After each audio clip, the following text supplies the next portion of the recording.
country is doing very well. You saw the numbers that got released today, yesterday. Deficits cut way, way, way back at levels that nobody's ever seen before, setting records. And the numbers coming into our country are unprecedented, and we're doing really well. We had a situation 3 days ago with Venezuela, and we're getting along extremely well with the people of Venezuela, both the people and the people that are running Venezuela. I just want to thank our military. What they've done is incredible. That was considered unprecedented, to go into a military fort with thousands of soldiers and others, and to come in with 152 planes going every which way, and very rapid speeds, and helicopters, and to come out with no deaths and the loss of no equipment. It was pretty amazing. Nobody's seen anything like it. I was called by the leaders of numerous countries. I won't go into which ones, but the biggest and the strongest, and they said that was very impressive. They're all impressed. But today I'm delighted to welcome almost 24 of the biggest and most respected oil and gas executives in the world to the White House. It's an honor to be with them. We have many others that were not able to get in. I said if we had a ballroom, we'd have over 1,000 people. Everybody wanted. I never knew your industry was that big. I never knew you had that many people in your industry. But here we are. And if you, in fact, if you look, come to think of it, well, I got to look at this myself.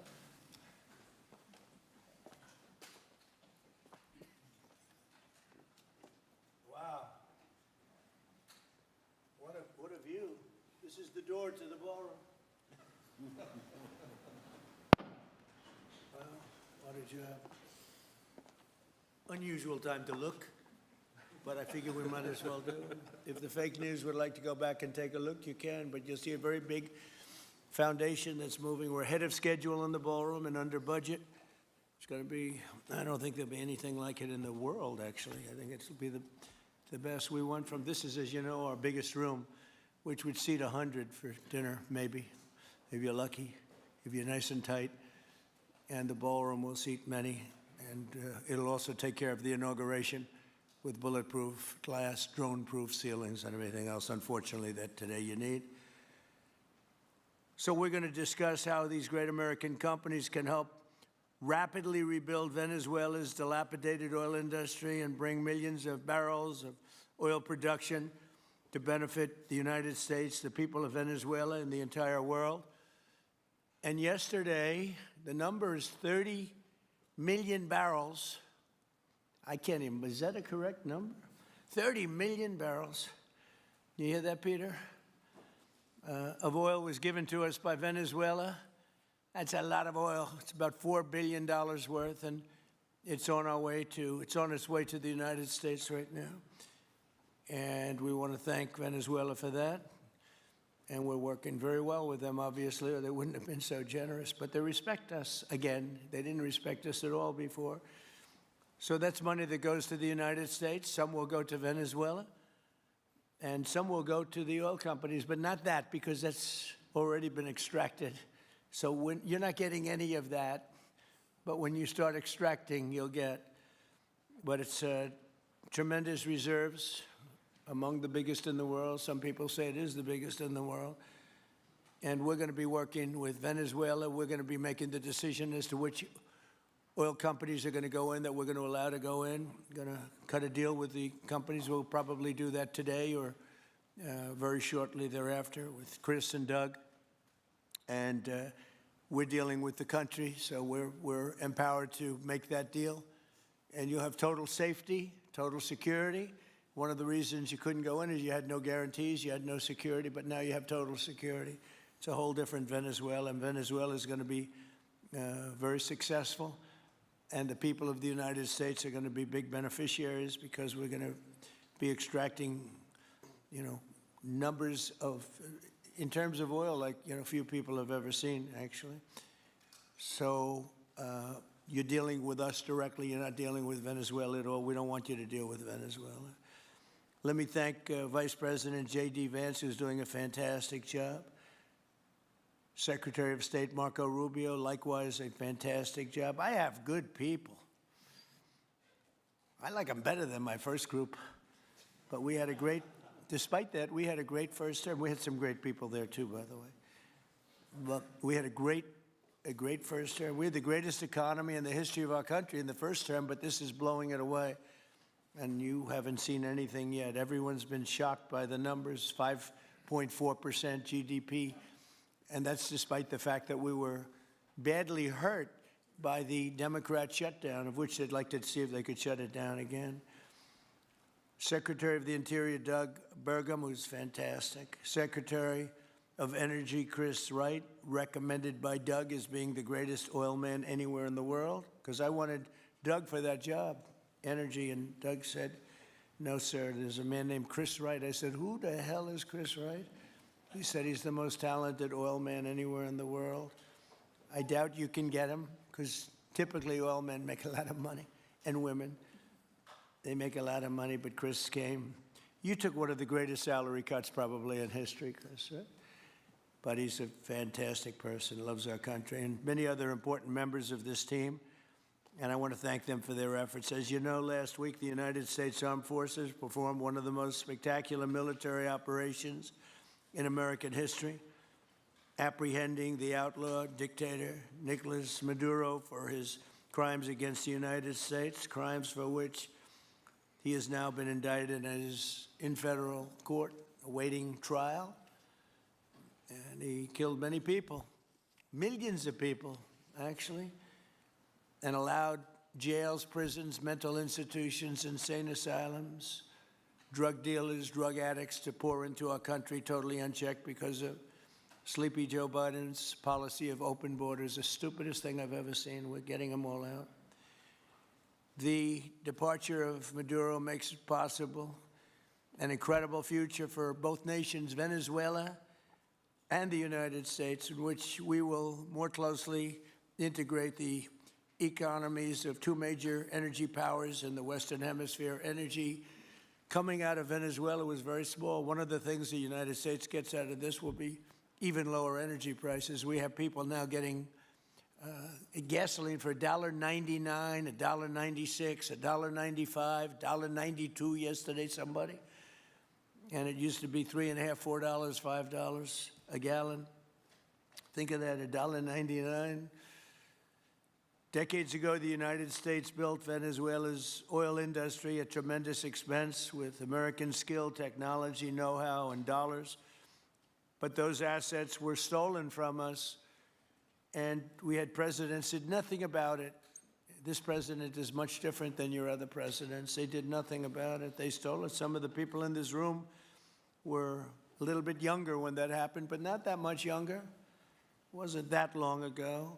But they stole our assets like we were babies, and the United States did absolutely nothing about it. So now we're doing everything about it. Now we're doing 500% about it, but it's a long time after the act took place.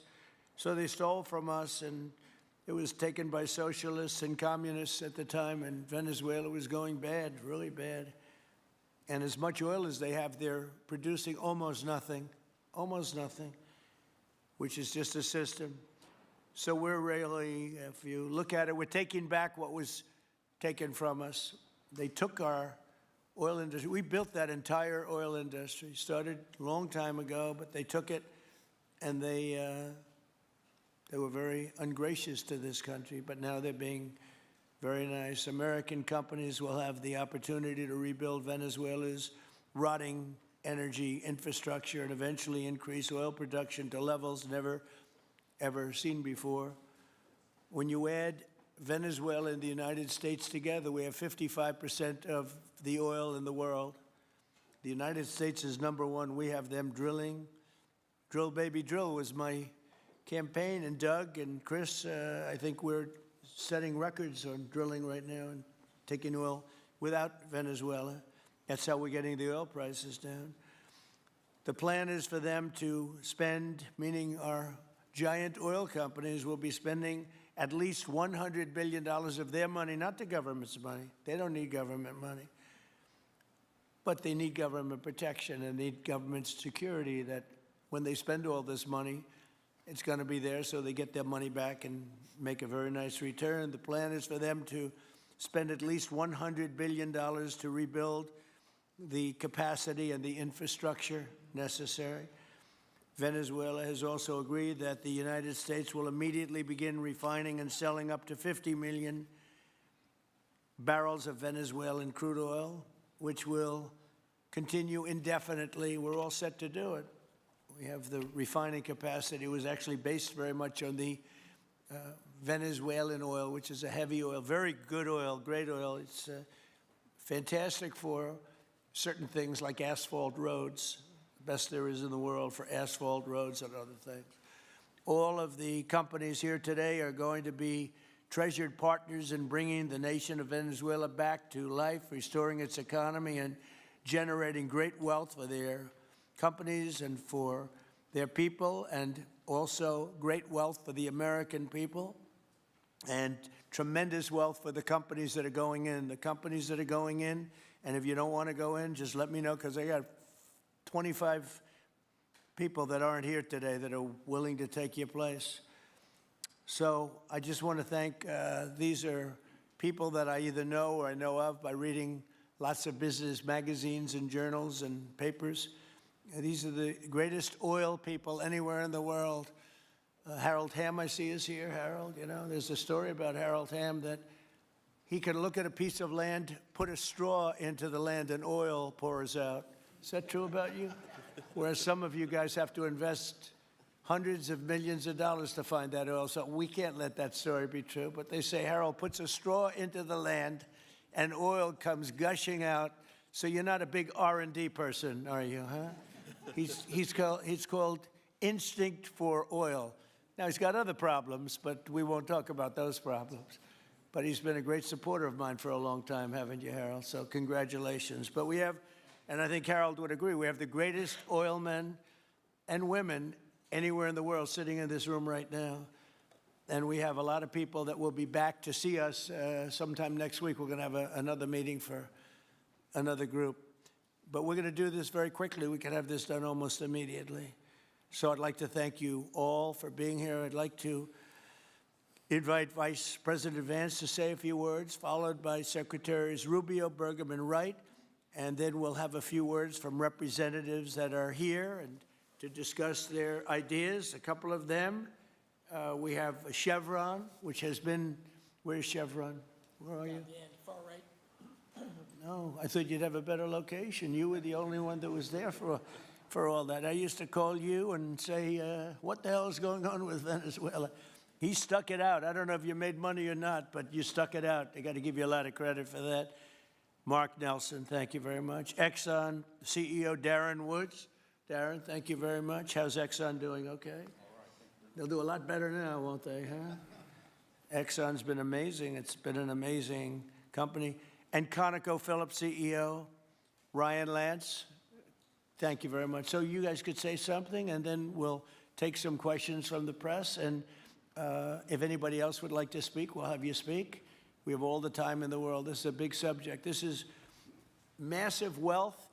And more importantly than massive wealth, it leads to lower taxes and a lot of jobs for Americans and for Venezuelans, but for Americans in this case. And I just, again, appreciate you all being here. And I'd like to ask JD to say a few words, please. Thank you. Thank you, Mr. President. And thanks to everybody for being here. You know, as a Marine Corps veteran for my entire lifetime, presidents, and let's be honest, they were Democrats and Republicans, would send the American military to far-off places. They would get us involved in these endless quagmires. They would lose hundreds or thousands of American lives, and the American people would get nothing out of these misadventures. And now you have an American president who's empowered the American military to stop the flow of drugs into our country and to ensure that we, as opposed to our adversaries, control one of the great energy reserves that exist anywhere in the entire world.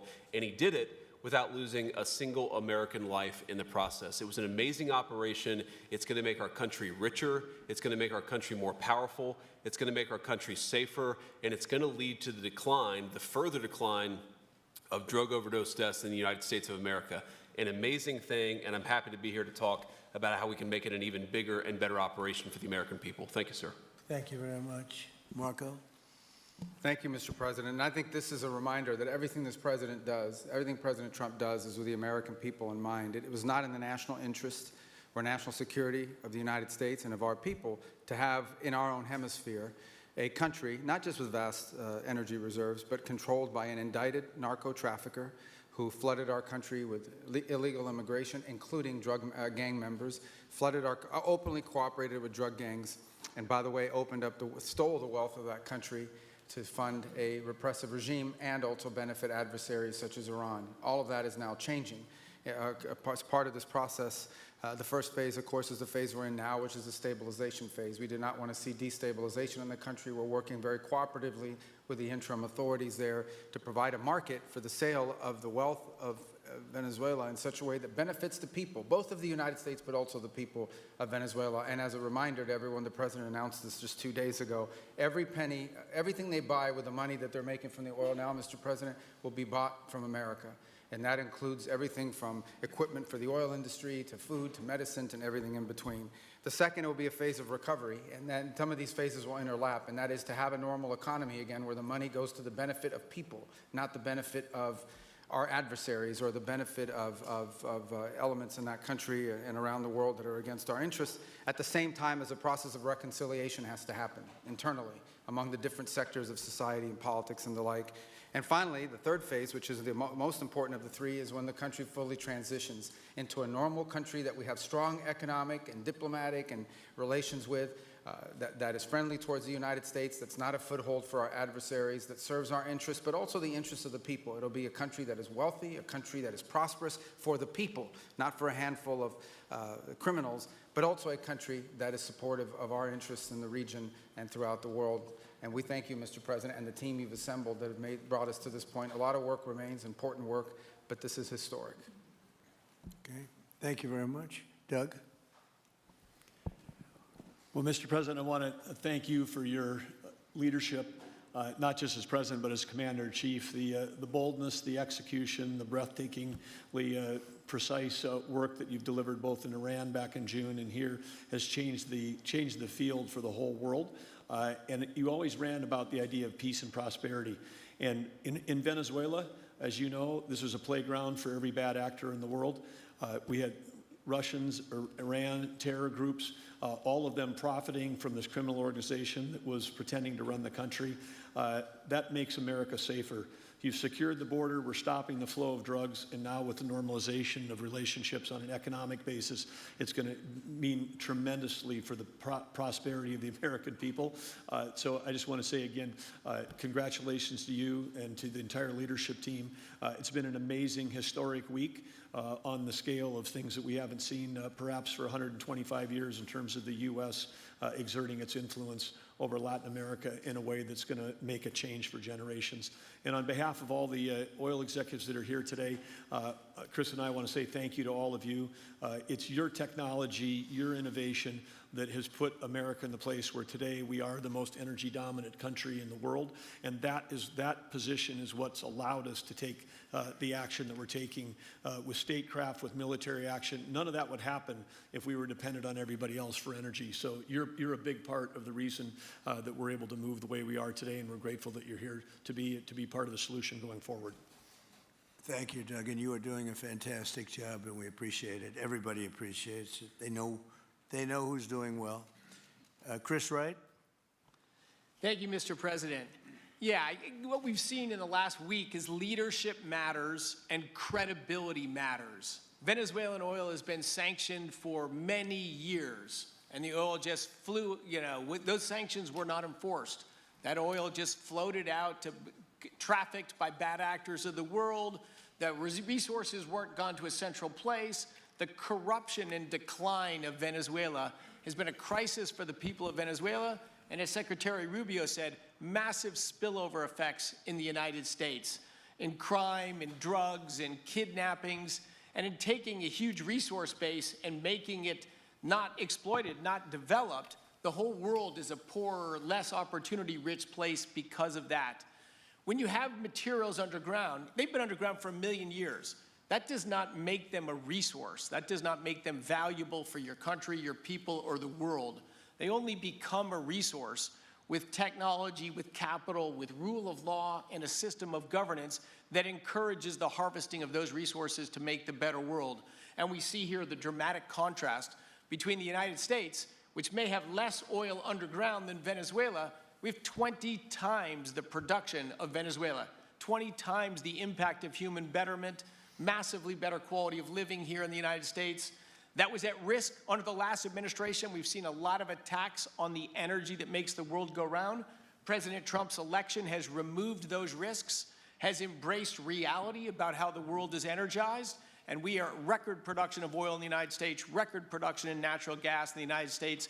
We've seen a meaningful decline in gasoline prices, diesel prices, travel prices because of jet fuel. And now President Trump is taking the genius of a different way to try to solve a 25-year festering problem in Venezuela, that all the traditional things have not worked. But ordering both a tremendous military operation to remove the heads of a criminal organization masquerading as a government, and then to use the power of our military, not to fire bullets, but to stop the flow of Venezuelan oil to the world, immediately gave us leverage over the interim authorities in Venezuela and has allowed us to be in this position today where the actions of this government can massively improve Venezuela for the better, and the bigger impact is to massively improve the quality of life, affordability, safety, and security of the United States. Very proud to be here. And we'll turn it over to Mark Nelson, who's the vice chairman of Chevron. Chevron has been in Venezuela for over 100 years, continuously. Mike Wirth, the CEO, had a knee replacement recently. He's not here. Mark is a tremendous leader in our industry, and I'll turn it over to him. Thank you, Secretary Wright. Again, I'll send Mike Wirth's regrets. He really wanted to be here, Mr. President. Right. Great guy. On his behalf, I have 3 very quick thank yous and an assurance I'd like to provide you all. The first thank you, Mr. President, is to you. It's thank you for convening this gathering. It's thank you for your leadership, and thank you for continuing to keep American energy domination in the forefront. So thank you for that. Thank you very much. The second thank you actually is to the cabinet. So Secretary Rubio, Secretary Burgum, Secretary Wright, your ability and commitment to continue to engage with the parties around the table to keep the world working is greatly appreciated. So thank you for that. And the final thank you actually would go to our Venezuelan employees of Chevron. They have been working tirelessly to operate safely, protect the environment in country, and their dedication and skill will help us in this next chapter. And finally, I'll close with the assurance. For more than a century, Chevron has been a part of Venezuela's past. We are certainly committed to its present, and we very much look forward as a proud American company to help it build a better future. And so, Mr. President, thank you for your leadership. You really suffered there. You stuck it out.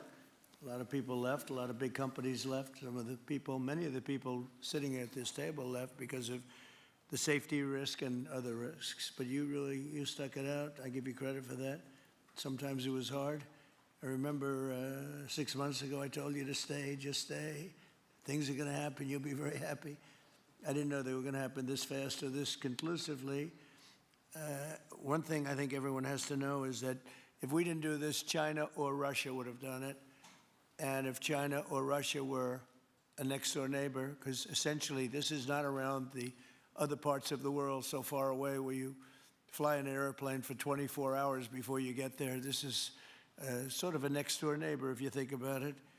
And I told China and I told Russia, we get along with you very well. We like you very much. We don't want you there. Not going to be there.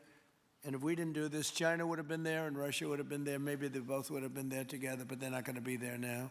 One thing I will tell them, and I will tell you, that we are open for business. China can buy all the oil they want from us. there or in the United States.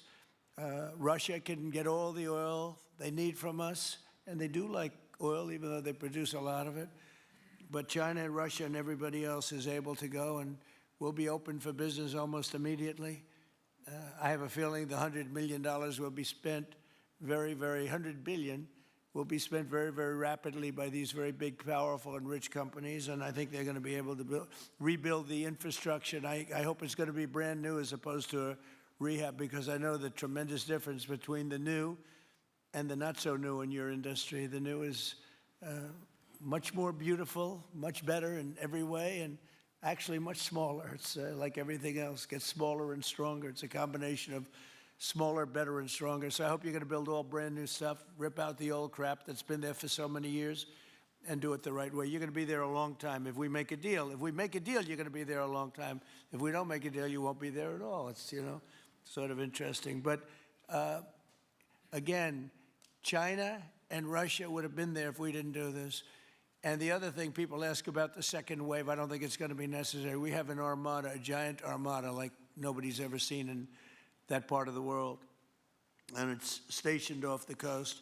And we are getting along so well with the people that are involved and representing Venezuela that I don't think we're going to have any, I don't think it's going to be necessary to do the second wave. We were planning on a second wave, but the first wave was so powerful and so good and so strong. And frankly, the people in the country, they did the right thing. They were smart. They did the right thing. They didn't want to go through a second wave. But we've got a tremendous number of the most powerful ships in the world right there. I don't think we're going to have to use that. I'm happy to say that. I don't think we're going to have to use that at all. If I could ask Chevron, you did a great job. I want to thank you. And ExxonMobil, if you would say a few words, and then followed by Conoco, great companies, massive companies, great companies. Exxon, please. Sure. Thank you, Mr. President. I appreciate the invitation and the opportunity, frankly, for the entire industry to show up and provide a perspective. Frankly, we've been kind of unresponsive to the press regarding Venezuela, but I guess today's the opportunity to address the press directly with respect to a number of questions that have been asked of ExxonMobil. First and foremost, obviously, is the interest that we have in Venezuela. And I think, the way I would position that, and I think one of the reasons why we see many of the industry players here is we're in a depletion business for a product that is in great demand and will be in demand for many, many, many decades to come. And as a depletion business, the biggest challenge we have is finding resources. There's an opportunity in Venezuela with all the resources there is we don't have that challenge of finding, we have the challenge of developing those resources. So I think it's in the best interest of these companies and frankly society as a whole for the industry to be interested in understanding what the opportunity here represents. I'll just share a philosophy that ExxonMobil has when we enter countries, because we do business all around the world in a number of different regimes. We take a very long-term perspective. The investments that we make span decades and decades, so we do not go into any opportunity with a short-term mindset. And there's a value proposition that we have to meet. It has to be a win-win-win proposition. Obviously, it has to be a win for the company and our shareholders and to generate a return for the investments that we make. It has to be a win for the government. The resources are an important source of revenue that help support the people of the places that we do business. And it has to be a win for the people. We have to be wanted there and to be a good neighbor. And those three things ensure a stable, long-term platform for the large investments that we make for the long term. With respect to Venezuela in particular, we have a very long history in Venezuela. In fact, we first got into Venezuela back in the 1940s. We've had our assets seized there twice. And so you can imagine to re-enter a third time would require some pretty significant changes from what we've historically seen here and what is currently the state. If we look at the legal and commercial constructs and frameworks in place today in Venezuela, today it's uninvestable. And so significant changes have to be made to those commercial frameworks, the legal system. There has to be durable investment protections, and there has to be a change to the hydrocarbon laws in the country. We're confident that with this administration and President Trump working hand in hand with the Venezuelan government, that those changes can be put in place. And with respect to the Venezuelan government, that perspective we don't have a view on. We haven't talked to the Venezuelan government, and obviously we have yet to assess the people's perspective with respect to ExxonMobil entering the country. In the short term, there are things that can be done while these longer-term issues are being worked. For us, we haven't been in the country for almost 20 years. We think it's absolutely critical in the short term that we get a technical team in place to assess the current state of the industry and the assets, to understand what would be involved to help the people of Venezuela get production back on the market. With the invitation of the Venezuelan government and with appropriate security guarantees, we are ready to put a team on the ground there. We also have a integrated set of capabilities from production to refining to trading, and I think we can be of assistance to getting the Venezuelan crude to market and realizing a market price to help, again, with the financial situation in Venezuela. So those are my short-term perspective that I have. I'd say maybe close with a thank you, Mr. President, for the work that you've done to secure not only the national security, but the energy security of the region. And then thank you, Secretary Rubio, Secretary Wright, Secretary Burgum, for your leadership in this matter. Thank you. How long would it take you, Darren, as Exxon to, if we make a deal, how long would it take you to get in there and get started? Well, the first step, this technical team, as I talked with Secretary Wright earlier this week, we started from the beginning to put the team together so that if and when it was needed, we could hit the ground almost immediately. So we can hit the ground within the next couple of weeks, start the assessment, and then from there we need to understand. That's what we want. We want speed and quality. That's what we want. Thank you, Darren. And Conoco, Ryan. Thank you, Mr. President. Appreciate the opportunity to be here too, and you've assembled a great team. And our congratulations as well for removing one of the terrible people in the world and bringing them to justice. It was quite amazing. I think you've given hope to the people of Venezuela again, which I think is quite remarkable. And we've been on the other end of that despot regime a long time. Our assets were expropriated. I had a little bit more hair when that happened. And, you know, I think we're the largest non-sovereign credit holder in Venezuela today. So we're in a bit of a different situation, but I think your big and bold idea to use energy commerce instead of conflict is something that could make a real big difference in Venezuela. And our company certainly stands ready to help in that endeavor. Encourage you to continue to think bigger and even bolder. And we've had some discussions with your energy team about that as well, as we think about the other people that need to be in this room and in this discussion are the banks, and including probably the Exim Bank, as we think about how the debt needs to be restructured and the financing to deliver the billions of dollars that are required to restore their energy infrastructure. And I think as we think that big and bold, we need to be also thinking about even restructuring the entire Venezuelan energy system, including PDVSA. And I think if we can do that and think bold, there's an opportunity to be quick, fast, and restore the quality of what's happened in Venezuela, or what's been lost in Venezuela over the course of the last 25 years. So thank you for this opportunity. Well, thank you very much, and you'll get a lot of your money back. We're going to start with an even plate, though. We're not going to look at what people lost in the past, because that was their fault. That was a different president. You're going to make a lot of money, but we're not going to go back. You left a lot of money behind, I guess, huh? What number? 12 billion. How much? 12 billion. Well, it's a good write-off. It's already been written off. It's been written. All right, thank you. You'll make it back one way or the other. You're all going to do very well. I think really very well. Marco just gave me a note. Go back to Chevron. They want to discuss something. Go ahead. I'm going back to Chevron, Marco. Thank you, Marco. Was there a question, Mr. President? Yes, go ahead, Marco. What are you saying here? Mark, if you increase, can update us on operations in the ground and with the appropriate approvals, what you might be able to achieve in the next 12 to 18 months, give us a little view from the ground. You bet, you bet. So today, Chevron has 3,000 employees in 4 different joint ventures in Venezuela today.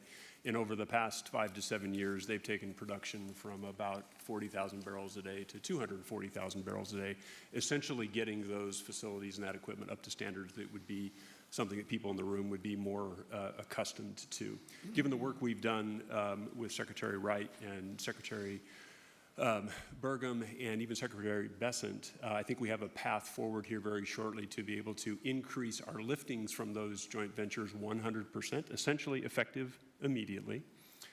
We are also able to increase our production within our own disciplined investment schemes by about 50% just in the next 18 to 24 months. And that's just leveraging what's on the ground. So to Secretary Rubio's comments about phase 1, this is taking the momentum of improvements we've already made there locally and building on those and creating more momentum for the people of Venezuela. Do you think you have an advantage being there? It's, you know, you've been there by the skin of your teeth. It's been tough for you to be there. But do you think you have an advantage over the other people in this room by the fact that you are there? Yeah, I think there are, Mr. President, I think there would be days where it didn't feel like an advantage, and there are days where it does feel like an advantage. But having people on the ground today that care desperately about the people of Venezuela and know how to operate the assets that are there is a definite advantage today. Would you say the best locations are available, or would you say the best locations are already sort of worked, even though they're in very bad shape? The best locations for finding oil, the best locations for oil. There are more opportunities than not, Mr. President. With 300 billion barrels of reserves and resources in country, there are lots of opportunities for many companies. Will you be building new, or will you be using the old infrastructure that you have? Yeah, today it's a little bit of a mix, but today it's mostly us taking the equipment of today, getting it to the standards that we are accustomed to your comments about making it how it should be today. Most of the investments that we've been making are about getting it up to our standards. Well, I think you're going to make an investment, but you're going to get your money back very quickly, and that's part of our thing. We're going to have you get your money back fast, and then you'll give a lot to Venezuela and to the United States after that, okay? So you'll be in good shape. Could I ask Harold Hamm to say a few words? He's been a friend of mine for a long time, very amazing man, actually, amazing energy person. Well, thank you, Mr. President. It's good to be here with so many dignified people. And this effort particularly, and thank you for your effort for what you've done here, taking this despot out of that area. And the world dealt with him way too long. Certainly our industry knows that this is a real jewel that can be developed for the people of Venezuela and also benefit the world. And like Secretary Wright said, it has not been done. That's not been done in the past, and they had a good chance at it.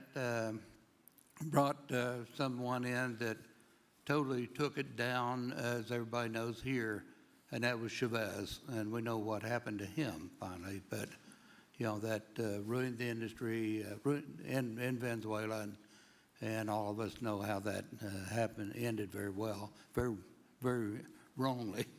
So anyway, we're glad to see what's happened here and look forward for the opportunity for a lot of people in this room, but also for America and the country itself. Are you going to be involved in going in? Because, you know, he's in North Dakota and he's in Oklahoma and some incredible places. It's a little bit different, but there's no doubt about you won't have to worry about the straw too much here. You can just go at it. Are you going to be one of the participants? Well, certainly, you know, I'm an oil finder, like you said. You know, Barry Spitzer, you know, told that story. The coach. And he's kind of exaggerated a little bit. It doesn't come out quite that easily usually. But anyway, great story. I love it. But I love Barry. Barry's the one that told me this. Yeah, he's a champion, you know, in a lot of ways. So love that story. Certainly, it excites me as an explorationist. You know, everybody has that in their blood, and you know, it is a very exciting country and a lot of reserves, and so it's got its challenges and the industry knows how to handle that. And like Darren said, you know, you go into your eyes open and do the best you can with the team you got. So Well, you're going to thank have you. something that they never had really here is tremendous security. You're going to be very secure, very safe, physically safe, in addition to financially safe. So it's good to see you, Harold. Thank you very much. Does anybody have anything to say before we get to the press? What does Cuba have to do to avoid the same fate as Venezuela? What does Cuba have to Well, Cuba's in bad shape. Cuba relied on Venezuela for oil and for money. And nobody really knows what's going to happen with Cuba. They're doing very poorly. They're really third world all the way. And we have a lot of great Cuban Americans. And I would say Marco fits very solidly into that category. And I might ask you to say a few words about, we were discussing it before, Cuba is a very different, they don't have energy, they don't have oil, but they would live off of the oil from Venezuela. And what they do have is very strong people. And very powerful people militarily, and they would protect the people running Venezuela, and they would take in a lot of money from Venezuela. Now they don't have that. They won't be taking in any money. So, Marco, what do you think?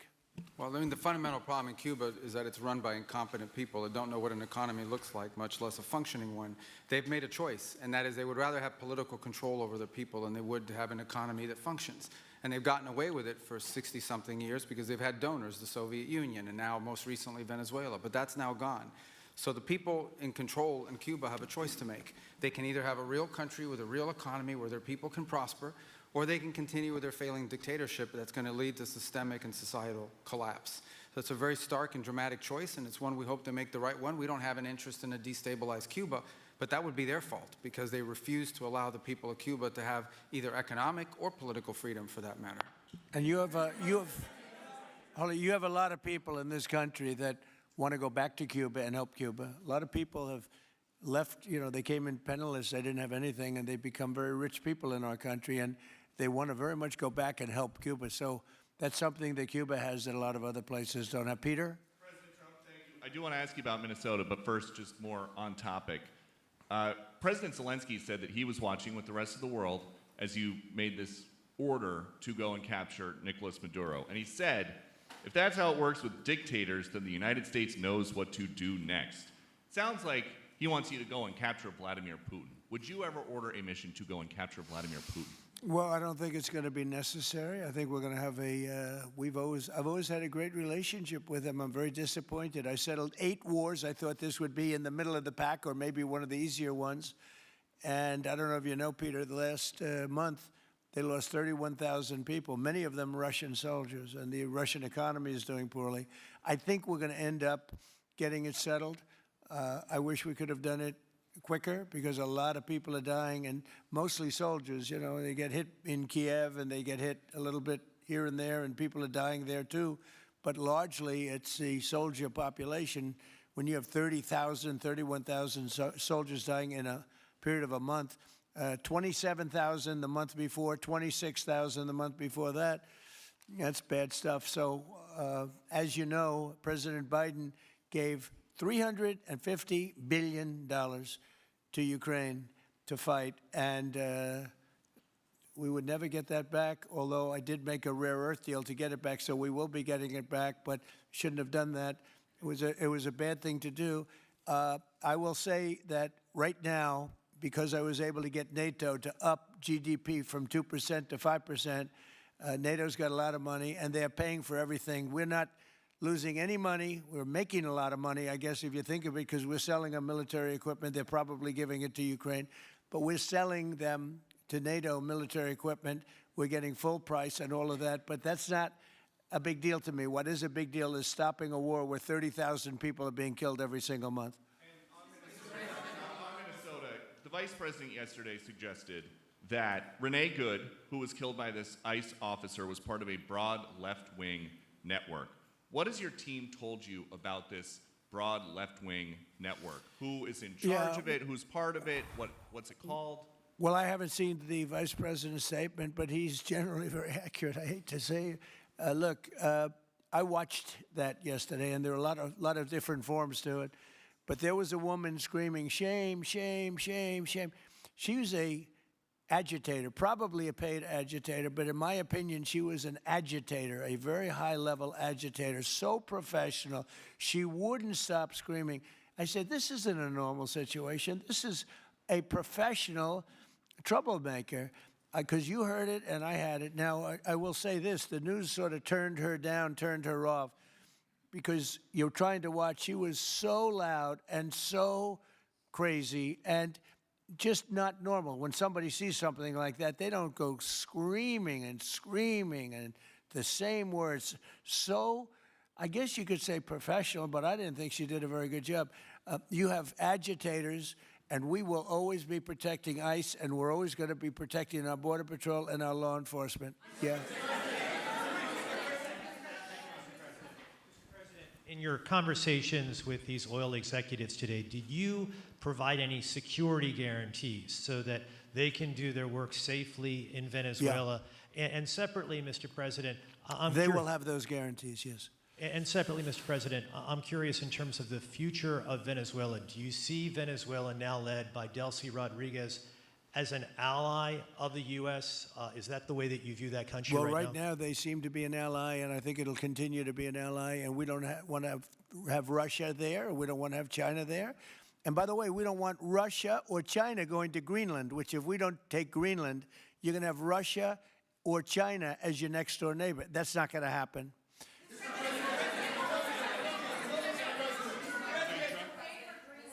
The white? Mr. President, White top. thank you. You just said that these companies would have security guarantees if they go in on the ground in Venezuela. They will have. And what is your plan there actually for these companies and those Americans who are going to be on the ground working for these companies? Well, there are going to be Americans. I assume they're going to be using a lot of Americans, but they're going to be using a lot of people from Venezuela and other places, I would imagine. But I would think that mostly they'll be using Venezuelan workers. They have a lot of great workers. They have a very high unemployment rate, and they have workers that are very familiar with taking oil out of the ground. Yeah.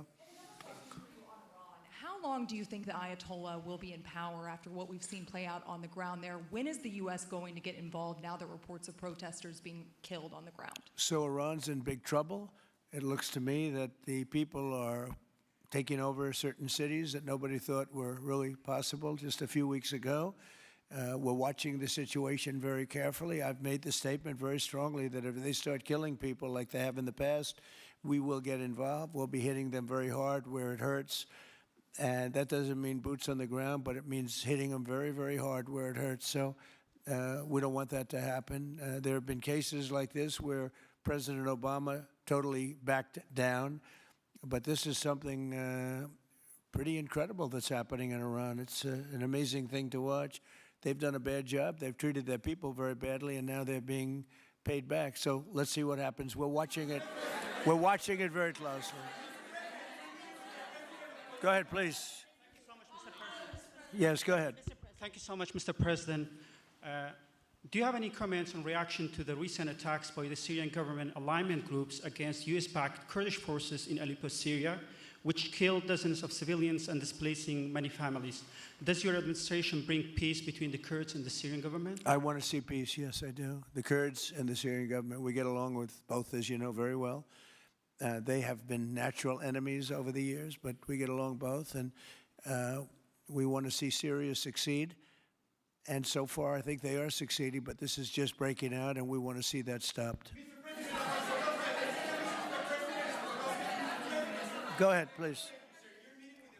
Colombia, Gustavo Petro, in a few weeks. Do you hope this meeting with Gustavo Petro marks a new chapter, a new beginning in the benefit of the U.S. and Colombia relations? What country? Colombia, with the president of Colombia, Gustavo Petro. I had a very good talk with him yesterday, and he's been very hostile to us and to the nation and to me, called me a dictator and lots of other things. Called Biden some terrible names, far worse than he called me. But he called yesterday through people, and he wants to meet, and that's fine with me. I've made up with people also, you know. So we're going to have a meeting with him. We had a very good conversation.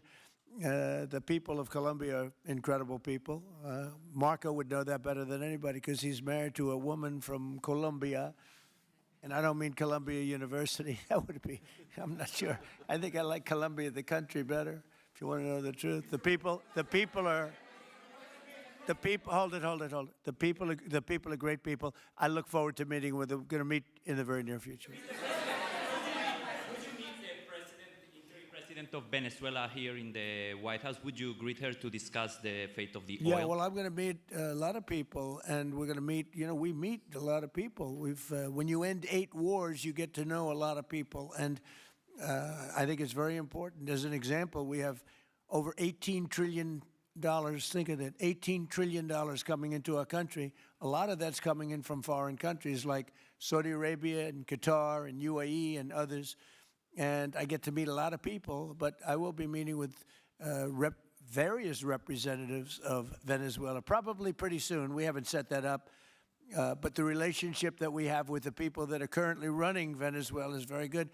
We also have a young lady that received the Nobel Peace Prize. She's going to come in and pay her regards to our country, really, to me, but, I'm a representative of the country, nothing else.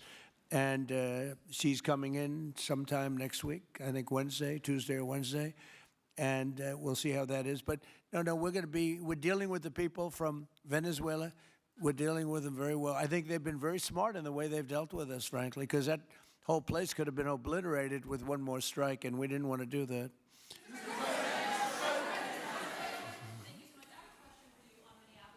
Venezuela and you're meeting with Machado next week. If she gives you her Nobel Peace Prize, will that change your view about her running that country? Well, I have to speak to her. I'm going to have to speak to her. She might be involved in some aspect of it. I will have to speak to her. I think it's very nice that she wants to come in, and that's what I understand the reason is, because Norway is very embarrassed by what took place. They're getting decimated. Look, whether people like Trump or don't like Trump, I settled 8 wars, big ones, some going on for 36 years, 32 years, 31 years, 28 years, 25 years, some just getting ready to start, like India and Pakistan, where already 8 jets were shot out of the air, and I got it done in rapid order without nuclear weapons. I can't think of anybody in history that should get the Nobel Prize more than me, and I don't want to be bragging, but nobody else settled wars. Obama got the Nobel Prize. He had no idea why. He still has no idea. He walks around, he says, I got the Nobel Prize. Why did he get a Nobel Prize?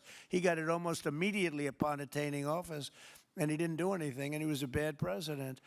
So, you should get the Nobel Prize for every war you stopped. These were major wars. These were wars that nobody thought could be stopped. President Putin called me, and he said about 2 of the wars that he's been trying to stop them for 10 years. He wasn't able to do it. He couldn't believe it.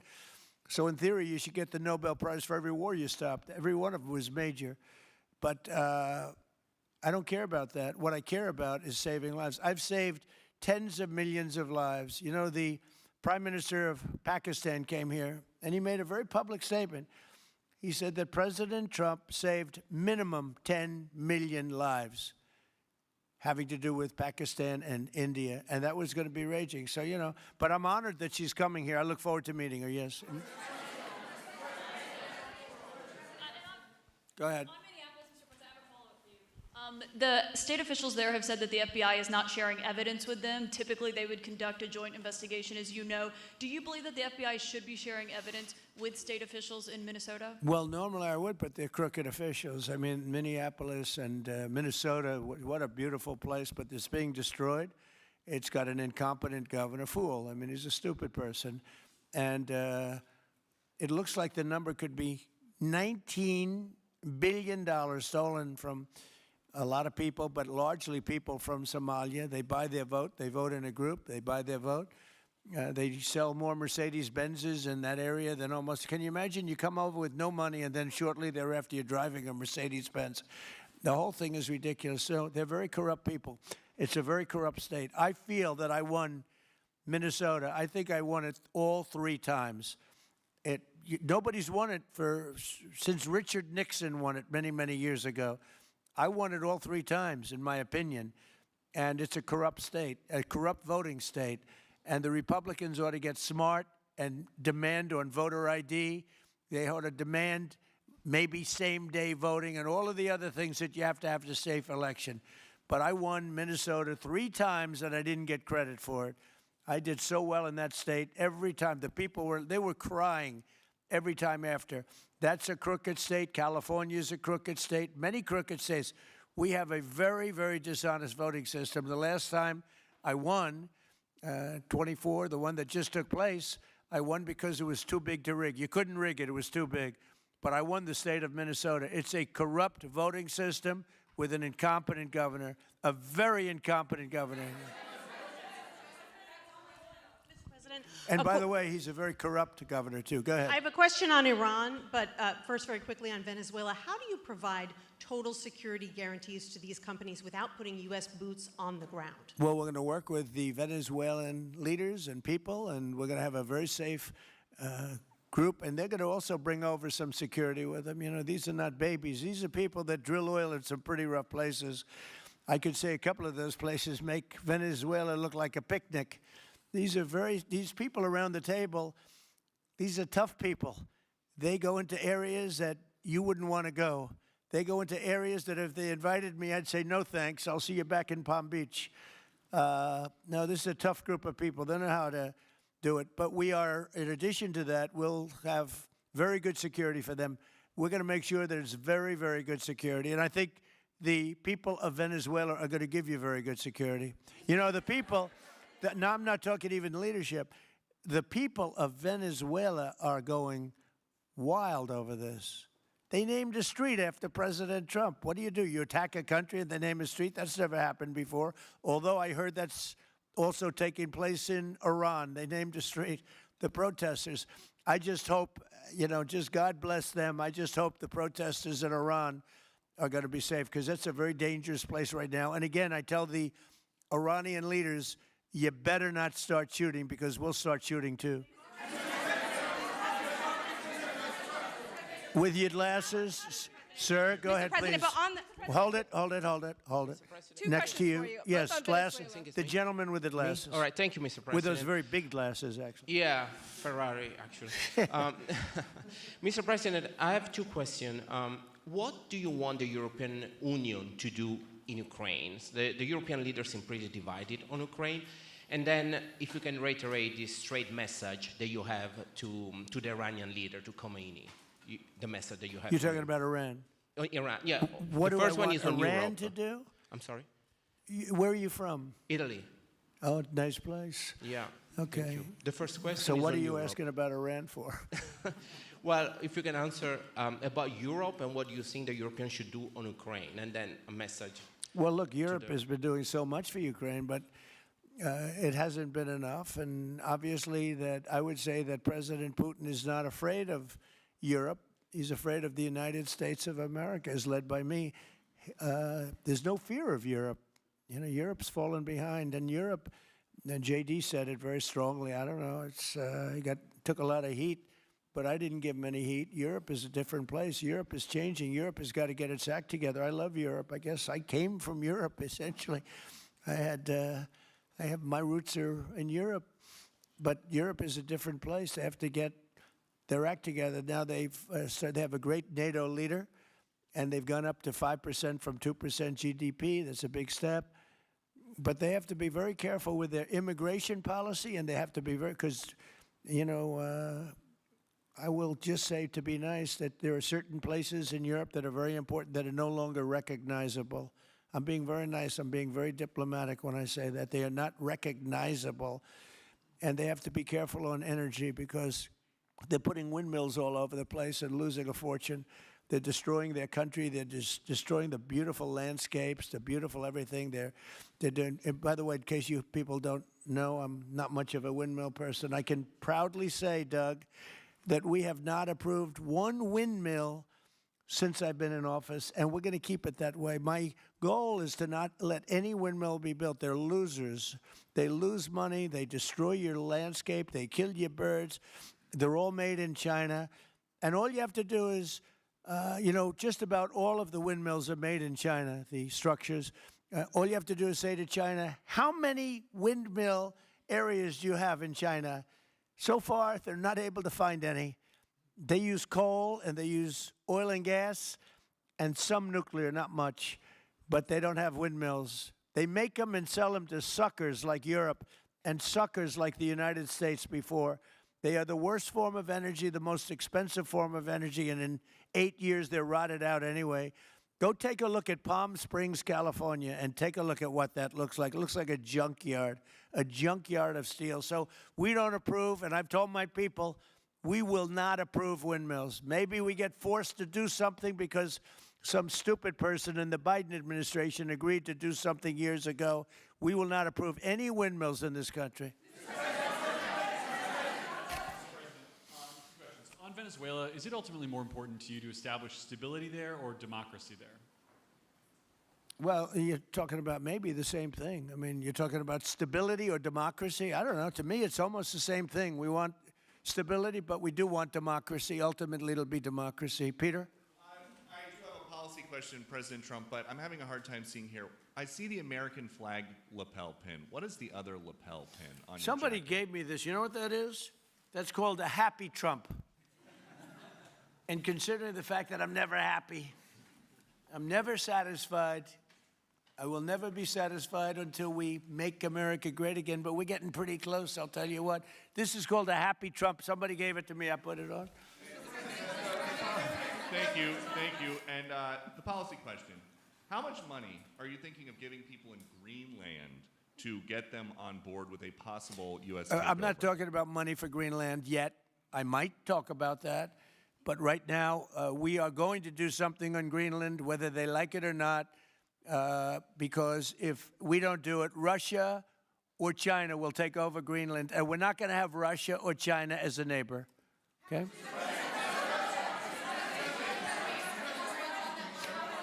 I would like to make a deal, you know, the easy way, but if we don't do it the easy way, we're going to do it the hard way. And I'm a man, and by the way, I'm a fan of Denmark too. I have to tell you, and you know they've been very nice to me. I'm a big fan, but you know the fact that they had a boat land there 500 years ago doesn't mean that they own the land. I'm sure we had lots of boats go there also, but we need that because if you take a look outside of Greenland right now, there are Russian destroyers, there are Chinese destroyers and bigger, there are Russian submarines all over the place. We're not going to have Russia or China occupy Greenland, and that's what they're going to do if we don't. So we're going to be doing something with Greenland, either the nice way or the more difficult way. Please, go ahead, ma'am. Mr. President, why is it so important to you to own it when you have a military presence there, which you could expand to affect security? Because when we own it, we defend it. You don't defend leases the same way. You have to own it. And, you know, with a nation, look at what happened with Obama, with that horrible deal they made with Iran. It was a short-term deal. It was like a 9-year deal. Countries can't make 9-year deals or even 100-year deals. Countries have to have ownership. And you defend ownership, you don't defend leases. And we'll have to defend Greenland. If we don't do it, China or Russia will. It's not going to happen. We are not going to have, and I like China, I like Russia, I love the people of China, I love the people of Russia. I get along very well with President Putin, but I'm very disappointed in him. I get along very well with President Xi. I'm going to go over to China in April, but I don't want them as a neighbor in Greenland. Not going to happen. And by the way, and NATO's got to understand that. I'm all for NATO. I saved NATO. If it weren't for me, you wouldn't have a NATO right now. But we're not going to allow Russia or China to occupy Greenland, and that's what's going to happen if we don't. Go ahead. Mr. President, one, can you respond to that? And two, It was an amazing report. The most amazing thing is government jobs are way down, and yet the unemployment or the employment numbers are very good. We've gotten rid of tremendous numbers of federal government jobs. Nobody's ever seen anything like it. And yet the employment numbers are very good. They're really getting better. But now we have all those people to work in the private sector for a lot more money. I think that's one of the very big things. The other thing is at 5.4%. And remember, this is after we had a shutdown. And that shutdown had an impact because the concept of the shutdown, even though it's before, people knew we were going to be shutting down. A lot of bad things happened. And by the way, on January 30th, you may have another shutdown. We'll see what happens. But I think the numbers, Caitlin, were really amazing. Look, to think about 5.4%, Nobody thought that. They thought it was going to be 2%. And you know what it is? It's tariffs. And it's also November 5th. We had a great election, a great election. Our country was dead 1.5 years ago, and now we have the hottest country anywhere in the world. And I hope you guys were impressed. 5.4%, and we haven't even really transitioned yet. There's no reason it can't be much, much higher than that. Yeah.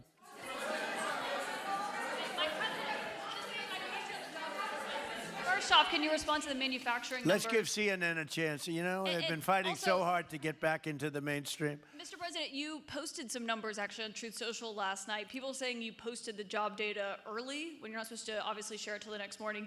Did you do that on purpose? No, I don't know. If they posted them, I said post them whenever you get a chance. I don't know. They gave me some numbers. When people give me things, I post them. But the numbers are amazing. Yeah, please. Administration plan to distribute the money from the Venezuela oil sales? Is it, obviously you say it's going to go into these controlled accounts. Yeah. Would it go back to Venezuela in a Yeah. direct payment? Is it going through these goods? How do you plan to do that? Well, And we then I have want a to make second sure question. that Venezuela can survive. You know, Venezuela needs money, and we're going to make sure that they get money. And we're going to get money, and the oil companies are going to make something for the work they do, and they're going to get back their money. We're devising a formula, but it won't be so much of a formula. It's going to be what they need.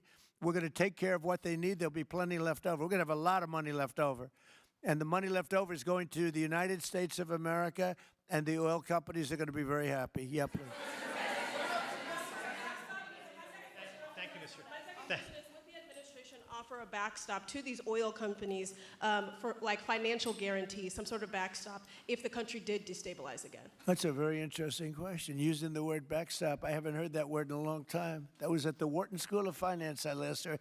That's a good term. We ought to use it more often. I hope I don't have to give a backstop. Look, these are very smart people, the smartest people. They're not only in oil and business. These are the biggest companies in the world sitting around this table. They know the risks. I mean, there are risks. We're going to help them out. We're going to make it real easy. They're going to be there for a long time. We're going to be there together for a long, long time. And they're going to be taking the oil, and they're going to be bringing oil prices down. They're going to make a lot of money. They're going to get their money back. They're going to be safe. The people of Venezuela are going to be big beneficiaries, and the United States of America is going to be a big beneficiary for what we've done. And you know, one other thing I might say, it's also very big for national security because, again, just like Greenland, we can't have China or Russia occupy Greenland. We can't have China or Russia occupy Venezuela.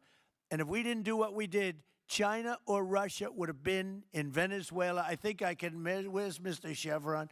So let me ask you, they would have been there if we didn't do this. Do you agree with that?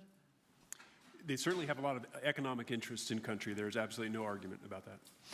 They were trying to be there. I mean, you know, we had a Russia, I guess sort of I call it a semi-Russian ship yesterday that we took over, and Russia decided not to defend that ship against us. It's a big movement. The ship was loaded up with oil, and we took the oil, and it came out of that port. But Russia would be there or China would be there, and we want them to be there for a different reason. We want them, do you people agree? In particular, China, they need a lot of oil. Russia doesn't need so much, but Russia was there anyway. But I assume you agree that China would like to be doing a lot of business there by buying oil. And I want to just tell President Xi and President Putin, but more so in this case, President Xi, because they do need a lot of oil. And we are open for business in the United States, and we are open for business in Venezuela, right?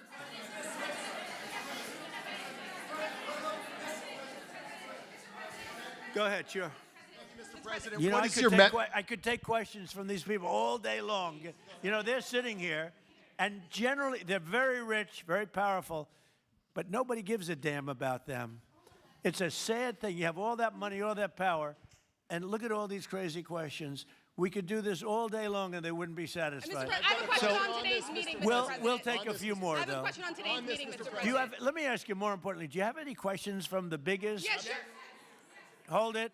Do you have any questions for the biggest people on earth, the biggest business people, the biggest companies anywhere on earth? Do you have any questions for these people? No. Do you have a question for them? Go ahead, ask him a question. To rebuilding the oil infrastructure in Venezuela, and for the executives in the room, what do you need from the administration in order to invest? That's a good question. Do you want to go and answer that question? Yeah, Exxon, small company. I'll refer you back to the statements I made before. There are a number of legal and commercial frameworks that would have to be established to even understand what kind of returns that we'd get on the investments. So I think all the investments and the opportunity sets, I think everyone sitting around this table would have the opportunity and the know-how and the capability to make the investments. The questions will ultimately be how durable are the protections from a financial standpoint, what do the returns look like, what are the commercial arrangements, the legal frameworks, all those things have to be put in place in order to make a decision to understand what your return would be over the next several decades that these billion-dollar investments would be made on. You know, could I do this? Because we have, again, the biggest people on the planet Earth around this table, biggest companies in the world. I'd like to just ask them to introduce themselves. We'll start from this end and go around to here. And if you have anything to quickly say, we can do that. But you want to just start right over here? These two guys, we'll leave them out because they're with us. Please. Thank you, President Trump. John Addison at VTOL. We're here to ensure that you are going to be able to move all of this oil all around the world at the best price possible so that the influence that you have over the Venezuelans will ensure that you get what you want. Thank you. Thank you. Good point. Thank you, Mr. President. Brian Sheffield of Formentera. My grandfather, Hugh Sheffield, was president of ARCO, Venezuela. Right. Thank you for what you did. Do you like what we're doing? There's a lot of shale there, a lot of upside. He would be very happy looking down. He'd be very proud of you right now, right? Yes, sir. Good. Thank you. Mr. President, Luis Rodriguez. I'm probably the only Venezuelan American sitting on around this table. I want to personally thank you for the courage of your actions over the last couple of weeks. I think I speak, and I speak of Venezuela in general in saying there's optimism. You've brought optimism to the table, and if the conditions are met, the opportunity is absolutely immense. I agree with that. That's true. Thank you. Well said, too. It's immense. This is a tremendous opportunity. Thank you. Richard Holton from Trafigura. We're working with your administration, Mr. President, to bring that Venezuelan oil to the United States. Our first vessel should load in the next week. Great. Good job. Thank you. I think the reason that most of us are here and thinking about the future is because we trust you initially to set this program up that will work and guarantee that this can be done. And there's a huge investment that needs to be done. We've all agreed on that. And certainly we need time to see that through. So thank you for what you've done. Thank you very much. Thank you. Mr. President, I'm Lane Riggs, CEO of Valero Energy, and we're one of those companies that refineries in the U.S. are uniquely configured to run Venezuelan oil, and we're more than happy as this opportunity expands for us to further invest in our refineries to produce more of it. And you're very much set up for the heavy oil, right? Yes, sir. That's great. That's great. We're ready for it. Thank you, Mr. President. Thank you for having us here. Thank you. And thank you for opening the door to a better Venezuela. We are a Spanish company, but we are fully committed to invest here in the States. We have invested over the last 15 years, $21 billion in the American oil and gas industry, in Pennsylvania, in the Gulf of America, in Texas, and in Alaska, with the discovery of Pica that is going to have the first oil this quarter, and is going to change, is going to reverse the declining history of that great state of Alaska. We are in Venezuela, Mr. President, with our partners of Eni. We produce the gas that guarantees the stability of a half of the grid power in Venezuela. So we are committed with this stability, and on top of that, we are on the ground. We have people, we have facilities, we have technical capabilities, and I take your point, Mr. President. We are ready to invest more in Venezuela. Today, we are producing 45,000 barrels a day gross of oil, and we are ready to multiply by 3 this figure in coming 2-3 years, investing hard in the country, following your recommendation, if you allow us, of course, and in the framework, commercial and legal framework that could allow this growth. So thank you, Mr. President. Thank you. Great job you've done. Thank you. Mr. President, thank you for having me. Matt Sheehy, I'm with Tallgrass Energy.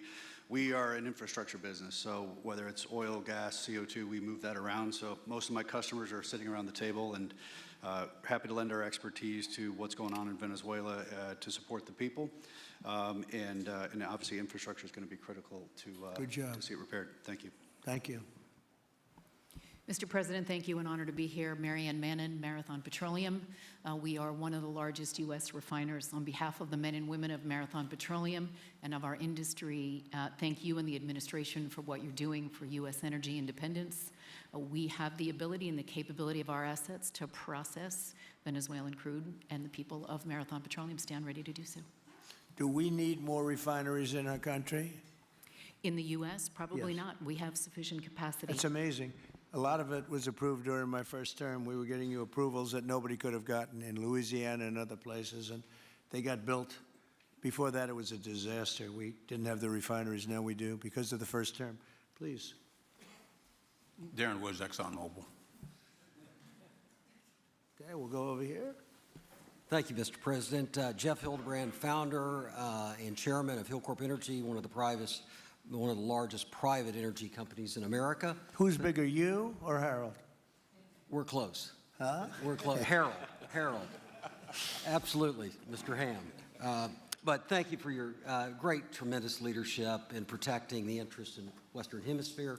The message that you have sent to China and our enemies to stay out of our backyard is absolutely fantastic. So thank you. Thank you very much. And finally, Hillcorp is fully committed and ready to go to rebuilding the infrastructure in Venezuela. You'll go there? You'll be going? Yes. Good. That's good. You'll be very happy. Thank you very much. Thank you, Mr. President. Jeff Miller, CEO Halliburton Company. We are the largest American oilfield services company. We're the second largest in the world. Been in business over 100 years. Started operations in Venezuela in 1938. Long time in Venezuela. I personally lived there for 4 years and raised my kids there. So quite familiar with Venezuela, and just couldn't express gratitude more so for the opportunity to return to Venezuela under the stability that I know that this team and your team are able to deliver. And so When did you leave? Huh? When did you leave Venezuela? As a company, we left under the sanctions in 2019. So we had intended to stay, and then when the sanctions went into place, we were required to leave. But very much interested in returning. Have 600 Venezuelans with Halliburton today, all around the world. Look forward to putting them back to work. Great job. Great Thank job. you. You'll be back. Please. Mr. President, I'm Alex Cranberg. My company, Aspect Energy, is one of the leading American international wildcatters. We've found significant fields in Central Are and you a South. wildcatter? I'm a wildcatter. That's pretty cool, I'll tell you. I would have been a wildcatter, too, if I was in. And you've been successfully wildcatting. We've found significant fields in Central and South America, in the Middle East, and in Europe. We're a leading That's oil great. producer in Hungary. But probably the most pertinent example is what a wildcatter does is take on risk and try to reduce it. And then other people come in and put more capital in later, so we're kind of kickstarters in the oil industry. We went into Kurdistan very early on, back when Right. people told us it wasn't safe and we shouldn't do it. We found a big field there, and it ultimately has got to be developed along with one of my colleagues here to be one of the big leading fields in Kurdistan. We think that Venezuela has a tremendous amount of opportunity. If you look at the reinvestment required, the investment required, people are talking about hundreds of billions of dollars. But if you put that in perspective, that's 1 million barrels a day for 15 years. It's $220 billion net cash flow. So what we really need to do is to be able to kickstart production and then reinvest and have the confidence to reinvest. And what you're doing by putting the United States in control of the cash flow coming out of the country, it gives companies like ours the confidence to say we can kickstart this production and then reinvest and reinvest. In Hungary, we've invested $1 billion in changing the trajectory of Hungarian oil production. We were only able to do that not because we could write $1 billion check, we're a smaller company, but because we reinvest all the cash flow back into new production. Good. Mark Good Nelson, job. Mark Nelson with Chevron again. Thank you, Mr. President. I'm Claudio Descalzi, and ICO, Italy. We started working in Venezuela in 1980. We have a lot of oil, but now just the gas is flowing because it's not under sanction. And as my colleague from Repsol said, we cover more than about 50% of the electricity in the country. So that is essential to avoid any kind of problem, social problem. We own about 4 billion barrels of reserves, so a huge amount in the Orinoco Belt and in central Venezuela. We have now in the country 500 people, most Venezuelan, and we are ready to invest. Clearly, we are ready to invest. We thank you for the big efforts and the efficiency of your action, and we are here. And we are here to work together with the U.S. We are also a big investor in the U.S. So I know that. We thank you again, and we are there. And we are also ready to join with American companies in our assets to develop and go faster with good investors and good know-how from the U.S. company. Yeah. Thank you. You've done a great job. Thank you very much. Mr. President Ross Perot, good to see you again. I'm chairman of Hillwood and HKN Energy, been in the energy business 45 years, and we have been working with your team quite a bit. We have been in Kurdistan now for 19 years, along with Alex, and built a very good business. But now with your team, we're looking in Syria, we're now in Libya, and so we are very excited to look at Venezuela with you and your group, and look forward to continuing to build this great industry. Thank you very much. Thank you. Mr. President, thank you for having us here today. Wael Salwan from Shell. Of course, we have a huge presence here in the U.S., in the Gulf, as well as in Pennsylvania with a petrochemical facility, which I think we had the opportunity to host you at, as well as being one of the largest LNG off-takers of American LNG. We have been in Venezuela for a very long time. We actually drilled in 1914 the first well that discovered oil in Venezuela, and on the back of which the entire energy industry was established in Venezuela. When we left in the 1970s because of nationalization, we had 1 million barrels per day of production. But we have kept boots on the ground in Venezuela all this time, and we now have a few $1 billion worth of opportunities to invest in, subject to OFAC approval. So we are ready to go and looking forward to the investments in support of the Venezuelan people. That's great. Thank you very much. Thank you, Mr. President. Ben Marshall, the America's CEO for Vitol. Alongside Trafigura, we're very thankful to have worked with the government and the Venezuelans to be able to bring the crude oil to market at a market price as quickly as we can to help stabilize the country. Thank you. Thank you. Ryan Lance, ConocoPhillips. I'll defer to my colleagues. Thank you, Mr. President. Olivier Lepoche, CEO of SLB, or formerly known as Schlumberger, the largest global oilfield services. We have been in Venezuela since 1930, and we still operate. We operate today on the ground with and in support of Chevron. We have ability to scale. We have 1,100 Venezuelans in the company, 2,000 additional that are calling us to go back to country and to go back to work. We're able to mobilize in the last 18 months 2 rigs and deliver 50 wells with success. So we're here. We have knowledge of the subsurface like nobody else has. We have boots on the ground, capacity on the ground, $700 million of equipment value on the ground in Venezuela, ready to mobilize for all of our partners, customers.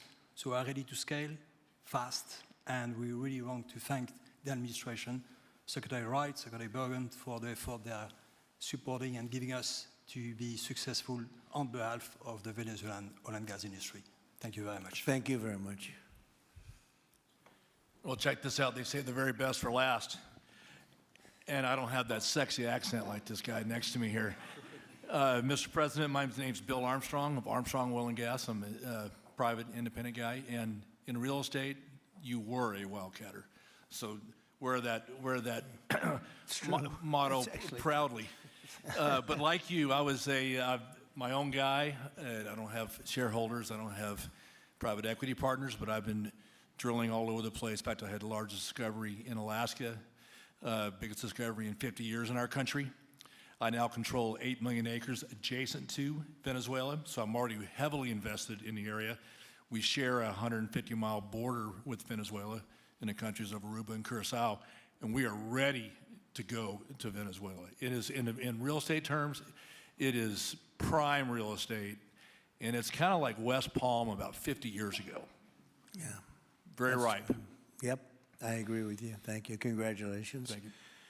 So I think what we're going to do is speak without the press to these gentlemen, see what kind of a deal we can make. We're going to get them involved. I'm going to ask Doug and Chris and some of the people that we have from the business standpoint representing our country to start talking about the confines of a deal. I have an idea what I want, what I think we should have. We have to get them to invest, and then we have to get their money back as quickly as we can, and then we can divvy it all up between Venezuela, the United States, and them. I think it's simple. I think the formula is simple. We start with a brand new plate, and it's going to be a tremendous success. I think it's going to be probably like few other things could ever be. There's so much. Venezuela's been really taken advantage of by a lot of people because they drill very little. I mean, as much as you hear they drill very, very little, very small percentage. But now that'll change, and it'll change very rapidly because these are the biggest people, and it'll change very rapidly. So if you don't mind, I'll ask the press to leave, and we will see what kind of a deal we're going to make with these geniuses, and I think you're going to come out very good. Thank you all very much. Thank you. Thank you. Thank you.